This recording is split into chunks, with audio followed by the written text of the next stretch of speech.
Assalamualaikum warahmatullahi wabarakatuh. Bismillahirrahmanirrahim.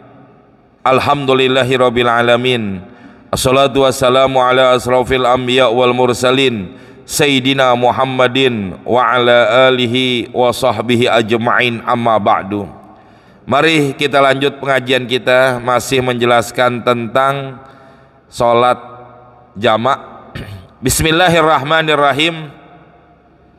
Far'un al-ma'rufu minal madhabi annahu la yajuzul jam'u bil maradi walal wahli walal khawfi. Wadda'a imamul haramain al-ijma'u ala imtina'ihi bil maradi wa kadza idda'a ijma'ul ummati ala dzalika at-Tirmidzi ila akhirih. Far'un satu cabang, al-ma'ruf minal madhab, yang dikenal di dalam madhabnya Imam Syafi'i, annahu bahwasanya la yajuzu tidak boleh al-jam'u menjamak solat bil marodi dengan sebab sakit,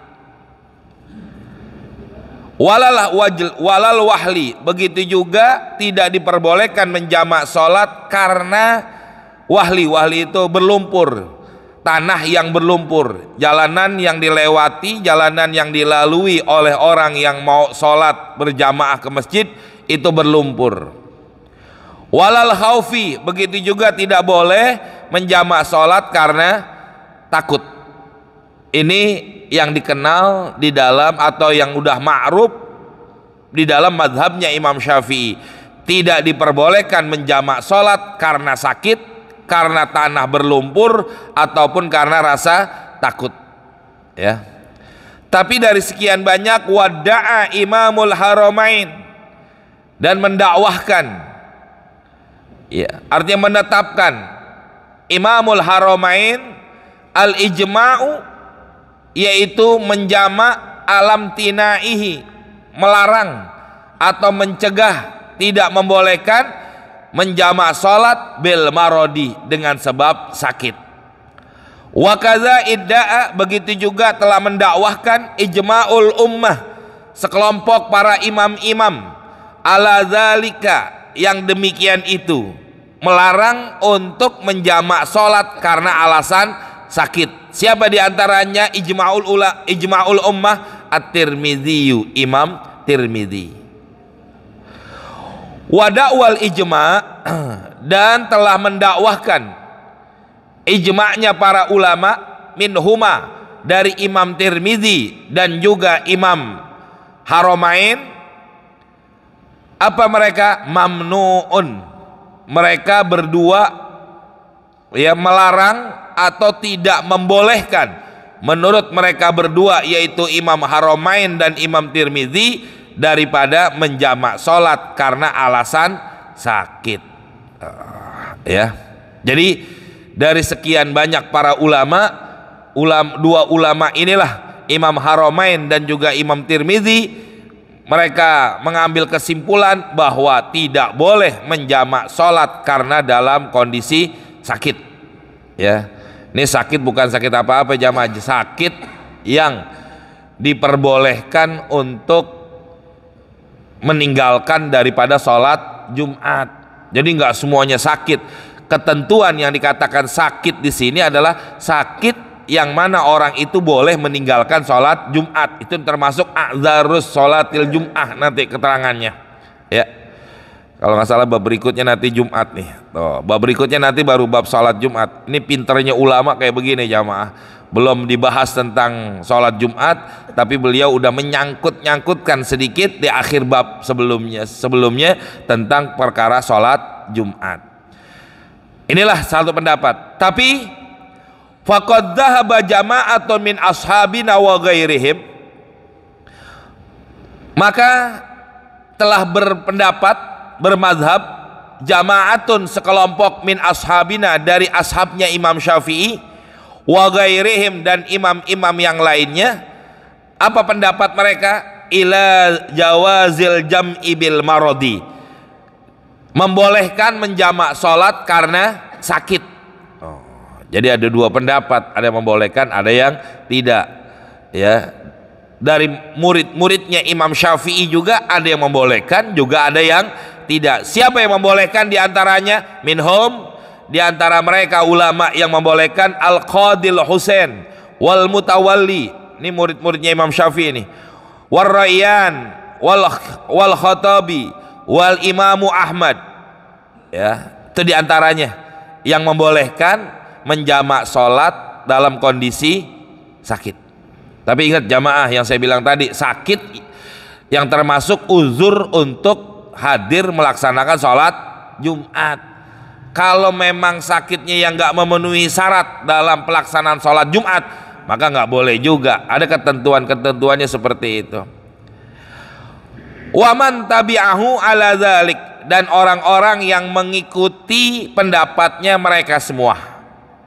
Bahkan wa fa'alahu, dan telah mengerjakan, artinya mengerjakan sholat jamak karena sakit. Siapa?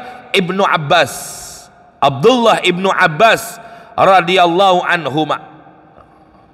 Ya, fa'ankarahu rajulun, maka mengingkari seseorang min Bani Tamim, dari Bani Tamim, ya, bahwa Abdullah ibni Abbas telah melakukan sholat jamak dengan sebab sakit. Faqala lahu Ibnu Abbas, tatkala seseorang mengingkari apa yang dilakukan, artinya tidak setuju, tatkala Abdullah ibni Abbas melakukan sholat jamak karena sakit, ada dari seseorang dari Bani Tamim, mereka mengingkari, artinya tidak menyetujui apa yang dilakukan oleh Abdullah ibni Abbas. Faqala lahu Ibnu Abbas, maka berkatalah Abdullah ibni Abbas kepada seorang yang dari Bani Tamim radhiyallahu anhuma. Apa kata Abdullah ibni Abbas? Atu'allimuni as-sunnatu. Ya, kata Abdullah ibni Abbas, atu'allimuni as-sunnah, apakah kau akan mengajarkan kepada saya sunnah-sunnahnya Nabi? Sedangkan Abdullah ibni Abbas ini seorang sahabat yang dekat dengan Rasulullah. Artinya apa? Dia tahu apa yang dikerjakan oleh Rasulullah Shallallahu Alaihi Wasallam. Maka dia bertanya, atu'allimuni sunnah, apakah kau akan mengajarkan kepada saya sesuatu sunnah yang biasa dikerjakan oleh Nabi Shallallahu Alaihi Wasallam? Ya, seakan-akan Abdullah ibni Abbas ini apa ya, marah atau kecewa. Kenapa kau nggak menyetujui dengan apa yang saya lakukan? Karena apa yang saya lakukan, kata Abdullah ibni Abbas, tidaklah kecuali mengikuti apa yang pernah dikerjakan oleh Nabi Shallallahu Alaihi Wasallam. Atu'allimuni sunnah, apakah kau mau mengajarkan sunnah-sunnah kepadaku yang dikerjakan Nabi? Nah, saya sendiri dekat sama Nabi. Nah, kan begitu jamaah. Jadi seakan-akan dia mengatakan demikian. La ummalaka, ya.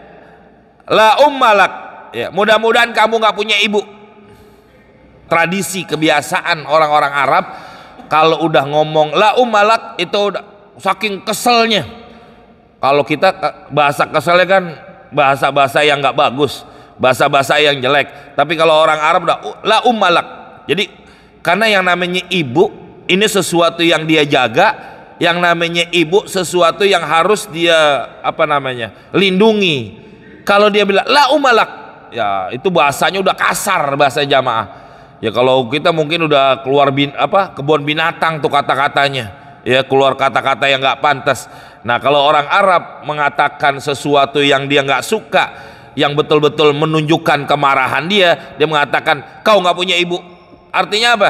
Ibunya nggak dijaga, ibunya nggak dirawat, ibunya nggak dipelihara, ibunya betul-betul tidak dilindungi, sehingga apa? La ummalak, kau nggak punya ibu. Sampai begitu jamaah. Ya, ini marahnya, kecewanya Abdullah ibni Abbas dengan sebab dia dikatakan, ya, apa yang dia kerjakan dikatakan tidak ada dalam Nabi Shallallahu Alaihi Wasallam.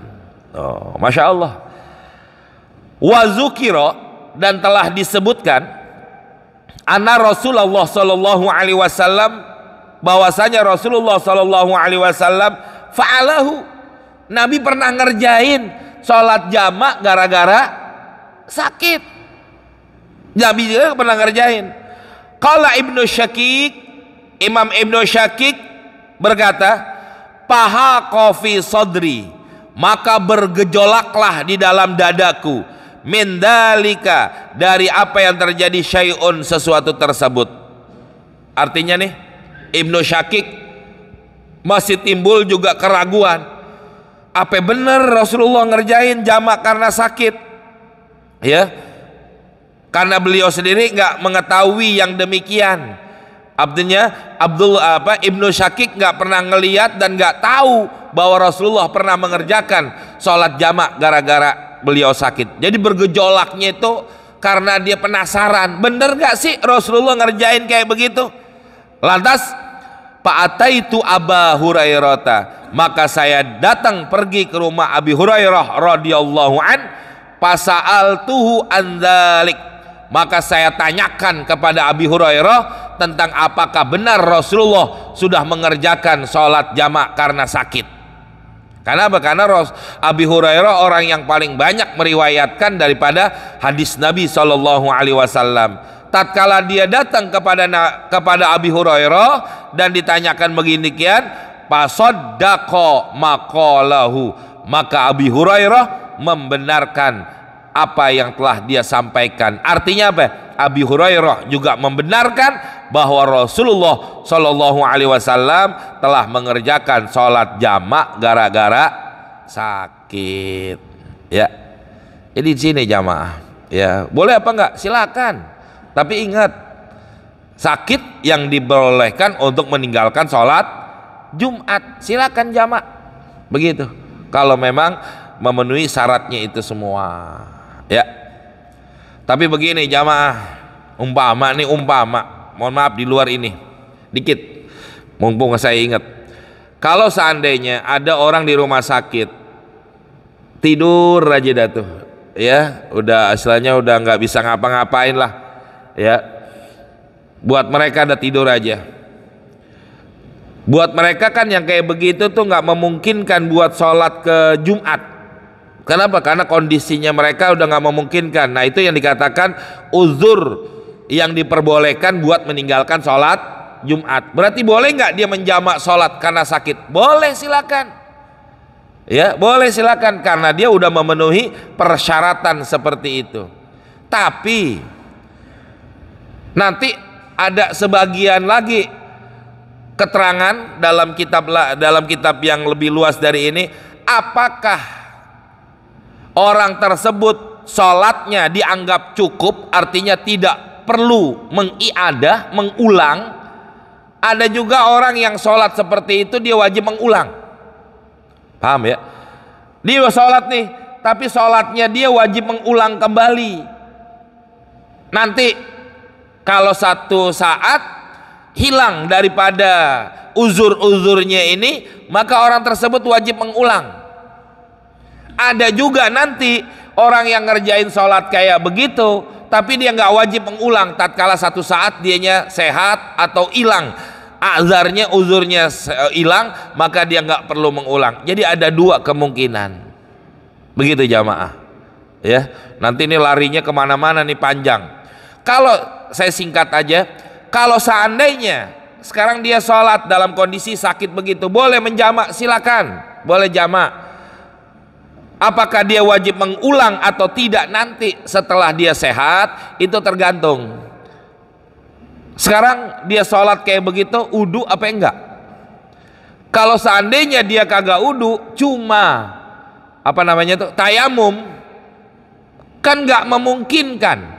Ya, artinya begini, badannya tidak menolak buat kena air, artinya badannya ini sehat. Artinya kalau kata dokter cuma sakit yang lainnya, tidak memungkinkan, artinya memungkinkan buat dia berwudu dan tidak memungkinkan buat dia tayamum.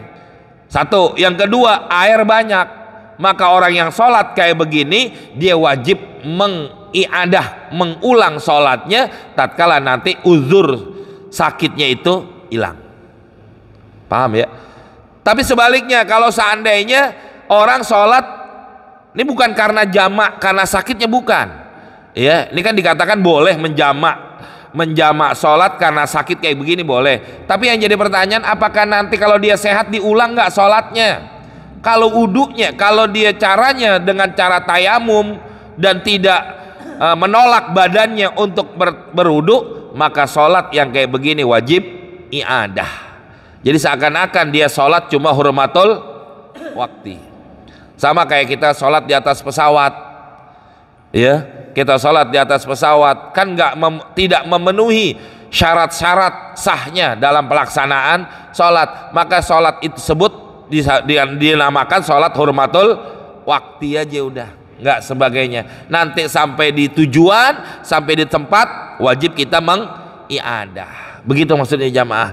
Maka walaupun Nabi dan para beberapa sahabat termasuk Abi Hurairah membenarkan apa yang dikatakan oleh Ibnu Sakik bahwa Rasulullah pernah mengerjakan sholat jamak karena sakit, Abi Hurairah menjawab fasaddaqa maqalatahu, benar apa yang dikatakan olehnya. Jadi artinya dengan persyaratan begitu jamaah. Jadi selain kita mengikuti aturan mengikuti diperbolehkannya menjamak dan lain sebagainya, tapi ikutin aturannya. Jangan tidak ikuti. Kalau tidak kita ikuti aturannya, maka apa yang diperbolehkan silakan. Cuma wajib mengiadah apa enggak, mengulang daripada sholatnya apa enggak, itu yang perlu kita pahami lagi, ya. Karena nanti ada sebagian orang yang mereka mengatakan boleh tapi tidak mengikuti aturannya, yang akhirnya apa? Sholatnya nggak sah karena diwajib i'adah, wajib mengulang daripada sholatnya. Yang ini bahayanya begitu, ya. Wa qissatu Ibni Abbas, dan kisah Abdullah Ibni Abbas, wa su'alu Ibni Syakik, dan pertanyaan yang diajukan oleh Ibnu Syakik, sabitani, keduanya telah ditetapkan berada fi sahih Muslim, di dalam kitab sahihnya Imam Muslim. Jadi artinya apa? Bahwa apa ini yang diungkap oleh pengarang kitab ini semuanya ada di dalam kitabnya Imam Muslim. Qala Nawawi, Imam Nawawi berkata, al qaulu, adapun qaul ucapan yang mengatakan bijawazil jam'i, bolehnya menjamak salat bil marodi, dengan sebab sakit, zahirun, itu udah jelas, mukhtarun, telah dipilih oleh para ulama. Jadi silakan kalau orang mau menjamak sholat gara-gara sakit. Tapi ingat jamaah, sakit yang boleh meninggalkan sholat Jumat, begitu maksudnya ya. Faqad sabata, maka sungguh telah ditetapkan fi sahih Muslim, dalam kitab Sahih Muslim, anan nabiyya, bahwasanya Nabi sallallahu alaihi wasallam jamaah, telah menjamak salat bil Madinati, di kota Madinah. Kan Nabi tinggalnya di kota Madinah. Nabi tinggal di kota Madinah, tapi Nabi pernah menjamak salat min ghairi khaufin wala matorin, bukan karena takut, bukan juga karena hujan. Yang hujan kemarin udah kita bahas, boleh. Tapi ini Nabi menjamak sholat bukan karena takut, bukan karena hujan. Berarti apa? Karena sakit. Mau dibilang musafir, nah di Madinah ngerjain jamaknya, nggak mungkin musafir. Berarti apa? Nabi pernah melakukan jamak sholat di Madinah dengan sebab sakit, dengan dasar dalil hadis ini, ya. Qala al-Asna'i, Imam Asna'i berkata, wa mahtara, dan apa yang telah dipilih An-Nawawi, Imam Nawawi, nasso alaihi Syafi'i, yang telah menaskan ini pendapat oleh Imam Syafi'i fi Muhtasar Muzanni, di dalam kitab Muhtasar Muzanninya. Itu salah satu kitab karangan Imam Syafi'i juga, Muhtasar Muzanni, ya. Jadi banyak jamaah karangan, ya. Kalau mau memperluas wawasan, nah kitab-kitab kayak begini kita baca, ya. Wa ayyu ayyidahu, dan telah menguatkan al makna aidon, daripada makna ini. Fa innal marodo, karena sesungguhnya sakit, yuzawijul fitro. Nih alasannya jamaah nih, kenapa orang sakit boleh menjamak sholat, dikuatkan. Wa ayyu ayyidahu, dan dia menguatkan makna dari pendapatnya beliau. Ini alasannya. Kenapa sakit boleh menjamak sholat? Fa innal maradha, karena sesungguhnya orang sakit yuzawwijul fitra, boleh membatalkan puasa. Kasafari, sebagaimana orang musafir. Orang musafir boleh jamak sholat. Orang musafir yang lagi puasa boleh ngebatalin puasanya. Pal jam'u, maka menjamak sholat aula, lebih utama. Nah buktinya apa? Puasa aja boleh batalin, kita lagi puasa terus sakit, boleh nggak batalin? Boleh. Kenapa sholat kagak? Nah, itu alasannya ulama mengatakan demikian. Sholat aja boleh, apalagi puasa aja boleh dibatalin, apalagi sholat. Inilah jamaah. Dengan alasan ini diperkuat dengan hujah ini, maka diperbolehkanlah orang sakit menjamak daripada sholat. Bal zahaba, bahkan berpendapat jama'atun minal ulama, sekelompok daripada ulama, ila zawajil jam'i, bolehnya menjamak sholat fil hadari, pada waktu kita lagi di rumah. Fil hadar, hadar itu di rumah maksudnya, bukan musafir. Ini tambahan lagi jamaah. Jadi selain musafir, selain hujan, selain sakit, ada lagi sekelompok ulama yang membolehkan menjamak sholat pada waktu dia di rumah lil hajah, karena ada hajat, ada keperluan. Ya. Lima la yattakhidhuhu adatan, tapi ingat hajatnya, kebutuhannya, liman, bagi orang, la yattakhidhuhu, yang tidak menjadikan hajatnya itu adatan, kebiasaan. Hajat kebutuhan yang betul-betul mendesak, hajat kebutuhan yang betul-betul tidak memungkinkan dia tinggalkan. Kalau seandainya dia sholat pada waktunya, maka dia sulit dan kesusahan, maka boleh pada saat itu orang itu menjamak sholat. Jadi tambahan lagi. Makanya ada ulama yang mengatakan boleh menjamak sholat pada waktu ada hajatan, kawinan maksudnya, ya kawinan. Tapi siapa? Pengantennya, bukan orang tuanya. Ini orang tuanya, enggak, pengantennya. Makanya ada dengan dalil ini nih jamaah, dengan alasan ini nih, bahwa dikatakan boleh menjamak sholat pada waktu hadar, pada waktu dia di rumah, lil hajah, karena ada hajat. Yang hajat siapa? Yang bikin hajatan kan yang penganten. Kalau istilahnya orang tua nggak ada hajat, ya. Makanya ada ulama yang membolehkan menjamak sholat dengan sebab alasan hajah, yaitu pengantenan. Tapi pengantennya kan orang kita kadang-kadang riasnya, acaranya zohor jam 1, jam 2, ngeriasnya jam berapa? Jam 9, jam 10, ya udah dirias, mau udu lagi takut hilang, jamak aja dulu, antar zohor masuk sholat sama asar nggak memungkinkan, mungkin tergantinya kapan? Kalau dia ganti bajunya jam 4, jam 5 enak. Nah kalau dia gantinya nanti habis maghrib, sholat zuhur, sholat asar, nggak bisa jamak, silakan. Itu namanya lil hajah. Tapi pengantennya, bukan orang tua. Kalau orang tua teralasan, bu kenapa nggak sholat bu? Habis banyak tamu, gua nggak bisa sholat. Nah tamu lu undang, betul? Lah iya jamak, tamu diundang. Ntar Ustaz, ini hanya hilang amplopnya, lu kasih aja kotak, nggak usah dipegangin, ya takut kehilangan amplopnya. Artinya takut kehilangan orang kondangannya. Nggak bisa. Alasan orang tua kalau meninggalkan karena ada hajatan begitu nggak bisa. Yang boleh itu pengantennya, ya. Kan yang dikatakan kalau orang tua anaknya sekian, taruhlah anaknya 3, berarti apa? Dia nanti ngawinin 3 kali tuh. Nah kalau penganten kawinnya berapa kali? Jujur lo sekali, lo jujur. Teriak banget kenceng banget sekali. Alah bohong. Ya yang wajib sekali. Iya kan? Nggak mungkin berkali-kali. Tapi artinya di sini ya yang dikatakan, maka syaratnya apa? La yattakhidhuhu adatan, yang tidak dia jadikan adat kebiasaan. Nah, orang nikah cuma sekali doang. Ya, maka kalau orang tuanya menikahkan anak, ya tergantung anaknya berapa, ya udah. Kan begitu jamaah.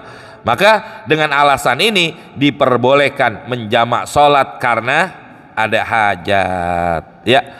Wabihi qala dengan pendapat ini berkata Imam Abu Ishaq Al-Marwazi, wa naqalahu anil Ghaffal, dan telah dinukil dari pendapatnya Imam Ghaffal, wa hakahu Al-Khattabi, dan telah menghikayatkan ini pendapat oleh Imam Khattabi, an jama'atin, dari sekelompok min ashabil hadis, daripada ashabnya al hadis, ya. Wahtarahu, dan telah memilih Ibnul Munzir min ashabina, dari ashabnya kami, wabihi, dan dengan pendapat ini qala ashab, ya, min ashabi Malik, ashab dari murid-muridnya Imam Malik, wahwa, yang mana ini termasuk qaulu Ibnu Sirin, daripada pendapatnya Imam Ibnu Sirin. Wa yashhadu, telah bersaksi, lahu, ya, dari ini pendapat qaulu Ibnu Abbas, dari ucapan Abdullah ibni Abbas radhiyallahu anhuma, aroda, yang mana dia berkeinginan alla yahruja, untuk, ya, alla yahruja, di mana Nabi tidak ingin membuat susah. Haraj itu luka, haraj itu mananya luka, tapi di sini yang enak artinya sakit atau susah. Nabi tidak menginginkan membuat kesusahan umatnya, hina zakara, tatkala menyebutkan anna Rasulullah sallallahu alaihi wasallam jama'a bil Madinati, di mana Nabi pernah menjama salat baina zuhri wal asri, zuhur dengan asar, wal maghribi wal isya, antara maghrib dengan isya, min ghairi haufin wala matarin, bukan karena takut, bukan karena sakit. Qala Sa'id ibn al-Jubair, ya, lima fa'ala dzalik, kenapa Nabi mengerjakan jamak pada saat itu? Faqala, maka beliau menjawab, li alla yakhruja, supaya tidak membuat susah umatnya Nabi sallallahu alaihi wasallam.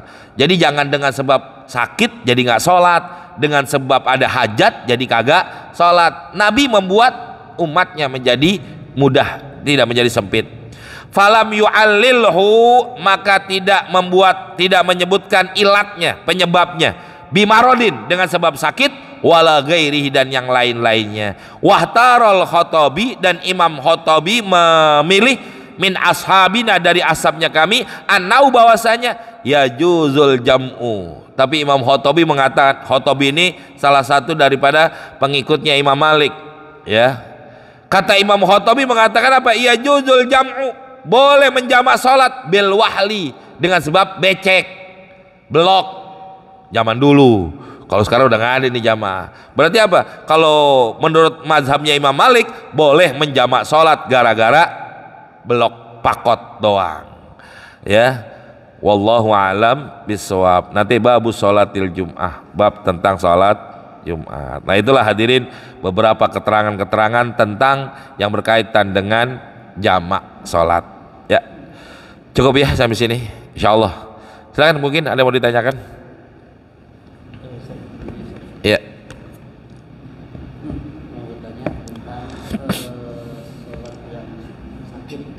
Memang bab ini udah lewat, untuk dijaga kembali.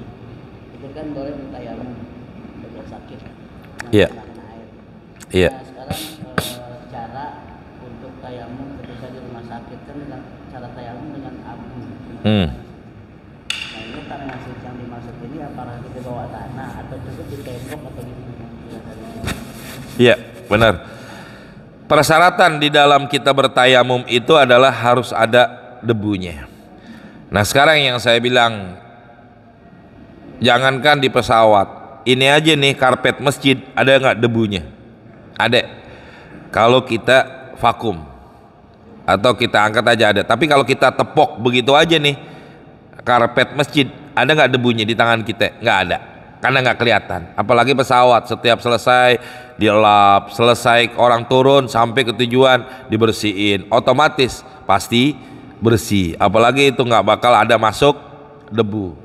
Jadi kalau makanya kenapa disebutnya itu kita cuma sholat hurmatul wakti, karena tidak memenuhi syarat dalam sholat. Apa syaratnya sholat? Kalau nggak wudu ya tayamum. Nah sekarang dia wudu nggak memungkinkan, tayamum juga nggak ada debunya. Artinya apa? Sama aja, itu cuma isaroh doang. Apa isaroh?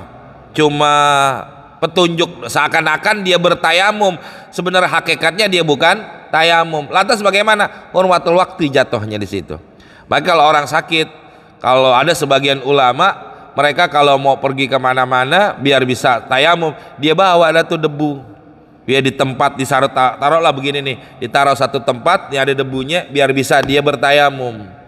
Buat seperti itu. Nah sekarang kalau nggak ada debunya yang kelihatan dia bertayamum, apakah sah sholatnya? Lah kagak. Syarat sholatnya hilang. Uduk kagak, tayamum enggak. Ya, maka bagaimana sholatnya? Itu yang disebut dengan faqdu tahuraini. Orang yang sholat tanpa dua alat suci, uduk, tayamum. Maka faqdu tahuraini. Artinya gimana? Orang yang sholat kayak begitu wajib i'adah, dan itu hanya sekedar hurmatul wakti. Orang sakit nggak mau, jadi tayamum di rumah sakit, ada nggak debunya? Nggak ada, udah i'adah. Itu yang dimaksud dengan wajib i'adahnya. Makanya saya bilang tadi dari awal jamaah, sebelum mumpung saya ingat, saya terangin kayak begitu.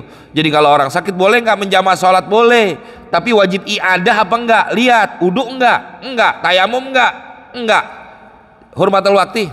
Nanti dia sehat, ulang. Saya ingat dulu apa?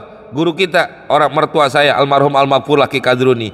Beliau waktu sakit begitu jamaah, nggak uduk, kagak tayamum. Akhirnya berapa? Tatkala beliau sehat, 6 bulan dia sholat begitu, diulang selama 6 bulan. Ya, kita nggak sanggup yang begitu jamaah kadang-kadang. Beliau tuh almarhum al-maghfur Laki Kadruni 6 bulan sakit kayak begitu, diulang i'adah sholatnya tatkala beliau sehat, udah bisa wudu. Kenapa? Karena saya nguduin dulu, yang apa istilahnya ini teko, saya gituin, nguncurin. Jadi saya taruh bawahnya, taruh bak gede, di atasnya saya kucurin. Mertua saya wudu, saya wuduin begitu. Bisa ya wudu? Saya bilang bisa, nih saya kayak cucurin. Ulang tuh selama 6 bulan. Nah kita kadang-kadang begitu malas jamaah, betul. Makanya aturan kayak Ustaz Nalim bilang, bagaimana kalau nggak ada apa tadi debunya? Lah kagak sah, karena itu syarat. Kalau kita cuma begini doang, isyarah doang, seakan-akan kita lagi tayamum. Tapi tayamum nggak? Tayamum nggak tuh? Lah kagak, debunya kagak ada, kan begitu jamaah. Paham ya? Kurang lebih begitu. Cukup? Mari kita tutup dengan baca Fatihah. Mudah-mudahan apa yang kita baca ini jadi ilmu yang bermanfaat.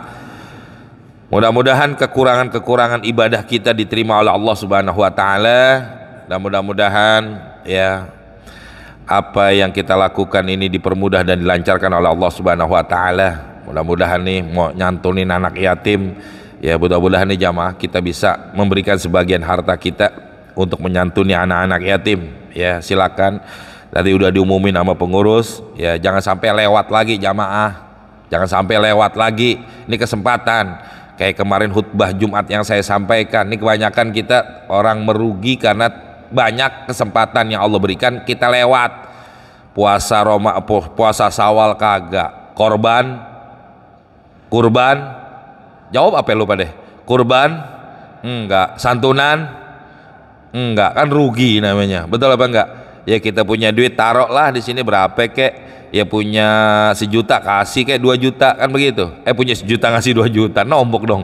Ya artinya jangan enggak sama sekali kita nimbrungin duit kita buat nyantunin anak yatim. Mudah-mudahan ini semua Allah berikan kemudahan, kelancaran buat kita. Mudah-mudahan nih jadi bukti bahwa kita betul-betul tidak termasuk orang-orang yang merugi. Kita baca Fatihah juga, kita niatin buat keluarga kita, jamaah kita yang biasa datang di Sabtu subuh, dan ya orang-orang yang dalam keadaan kurang sehat, mudah-mudahan diangkat penyakitnya, disehatin badannya. Orang tua kita, keluarga kita, ya, dan juga guru-guru kita, orang-orang yang berjasa dengan Masjid Al-Mubarakah yang telah meninggal dunia, mudah-mudahan dijadikan kuburnya raudhah min riyadil jannah. Bihadiniya wa ila hadratin Nabi. Al-Fatihah. A'udzubillahi minasyaitonirrajim. Bismillahirrahmanirrahim. Alhamdulillahirabbil alamin arrahmanir rahim maliki yaumiddin. Iyyaka na'budu wa iyyaka nasta'in ihdinas siratal mustaqim. Siratal ladzina an'amta 'alaihim ghairil maghdubi 'alaihim waladdallin. Amin. Bismillahirrahmanirrahim. Alhamdulillahirabbil alamin. Allahumma shalli ala sayidina Muhammad wa ala ali sayidina Muhammad. Allahumma anfa'na bima 'allamtana wa 'allimna ma yanfa'una wa zidna ilman nafi'a. Rabbana atina fid dunya hasanah wa fil akhirati hasanah wa qina adzabannar. Wa sallallahu ala sayidina Muhammadin wa alihi washabihi wasallam. Walhamdulillahi rabbil alamin. Assalamualaikum warahmatullahi wabarakatuh.